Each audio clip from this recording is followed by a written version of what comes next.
இந்த பீர்க்கங்காயையும், முள்ளங்கியையும் வச்சு செய்ற சட்னி சும்மா வேற லெவல் டேஸ்ட்ல இருக்குங்க. ஏன் அப்படி சொல்றேன்னா, இந்த காய வச்சு தான் அந்த சட்னி செஞ்சோனே கண்டுபிடிக்க முடியாது. அதான் இதோட ஸ்பெஷாலிட்டியே. பேன்ல எண்ணெய் ஹீட் ஆனதுக்கப்புறமா, இந்த மாதிரி பெரிய வெங்காயம் ஸ்லைஸா கட் பண்ணது, அதுக்கப்புறம் பூண்டு, வரமிளகா, கருவேப்பிலை, கொத்தமல்லி இத மட்டும் நீங்க இந்த மாதிரி ப்ரிப்பேர்டா வச்சுக்கோங்க.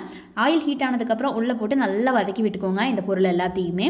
அண்ட் இதில பார்த்தீங்கன்னா, எஸ்பெஷலா பூண்ட அம்மா உரிக்காமலே போட்டிருப்பாங்க. ஏன் அப்டின்னா, அம்மாவுக்கு வந்து பூண்டு தோல் ஒரு டேஸ்ட் குடுக்கும் அப்டிங்கிற நம்பிக்கை இந்த சட்னிய பொறுத்தவரைக்கும். அதனால போட்டிருக்காங்க. உங்களுக்கு வேணான்னா நீங்க உரிச்சிட்டு கூட சேர்த்திக்கலாம்.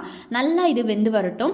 அண்ட் 10 மினிட்ஸ்க்கு அப்புறமா பார்த்தீங்கன்னா, இந்த மாதிரி நல்லா வெந்திருக்குமா, ஸோ இப்போ நீங்க தக்காளி ஆட் பண்ணிக்கோங்க. இந்த மாரி ஸ்லைஸா கட் பண்ணி சேர்த்திக்கோங்க போதும். ஏன்னா அரைக்க தான் போறோம் கடைசில. ஸோ அதனால இந்த மாதிரி சேர்த்திட்டு, இதில உப்பு நல்லா போட்டு அடுத்து கிளறி விட்டுக்கோங்க.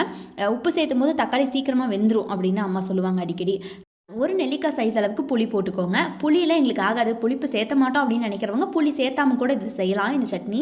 பட் பாருங்க, இந்த புளிப்பு சேர்த்தும் போது இந்த சட்னிக்கு இன்னும் அல்ட்டியான டேஸ்ட் கொடுக்கும். அதனால எங்கள் அம்மா கிட்ட கெஞ்சி கெஞ்சி இந்த புளியை போட வச்சேன். ஏன்னா எங்கள் அப்பாவுக்கு புளிப்பு ஆகாது, அதனால பெக் பண்ணி இந்த புளி போட வச்சேன். ஸோ இந்த மாதிரி வெந்ததுக்கு அப்புறமா காயை நம்ம உள்ளே போட்டுக்கலாம். முள்ளங்கியும் பீக்கிங்காயும் உள்ளே போட்டு நல்லா வதக்கி விட்டுக்கோங்க. ஏன் அப்படின்னா இதனுடைய பச்சை வாசம் ஃபுல் அண்ட் ஃபுல் போயிடணும். முக்கியமாக இந்த காய் இருக்கிறதுக்கான அடையாளமே தெரியாத அளவுக்கு நல்லா வெந்து வந்துடும். அது வரைக்கும் கொஞ்சம் பொறுமையாக இதை நம்ம வதக்கி விடணும். அது மட்டும் தான் இதில் நமக்கு வேலை. மற்றபடி ஈஸியான ப்ரொசீஜர் தான் ஃபுல் அண்ட் ஃபுல். ஸோ இந்த சட்னியை சட்டுன்னு செஞ்சிடலாம். ஆனால் அதே அளவு பார்த்தீங்கன்னா, எதில் செஞ்சோம் எப்படி செஞ்சோன்னு யாருக்குமே தெரியாது. அதுதான் இந்த சட்னியில் இருக்கிற சீக்ரெட் ஃபார்முலா.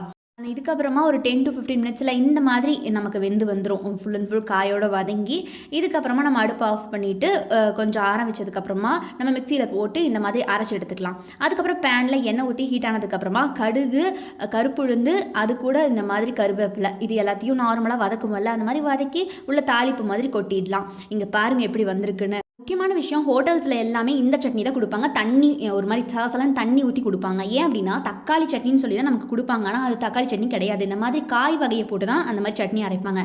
அப்போ தான் அவங்களுக்கு நிறைய ப்ராஃபிட் கிடைக்கும். ஏன்னா நிறைய சட்னியும் ஆகும், தக்காளி செலவும் இருக்காது. ஸோ அதனால் இப்படி தான் அவங்க செய்கிறாங்க. இதுதான் சீக்ரெட். ஸோ மறக்காம இதை செஞ்சு பார்த்துட்டு எப்படி இருந்துச்சுன்னு என்கிட்ட சொல்லுங்கள்.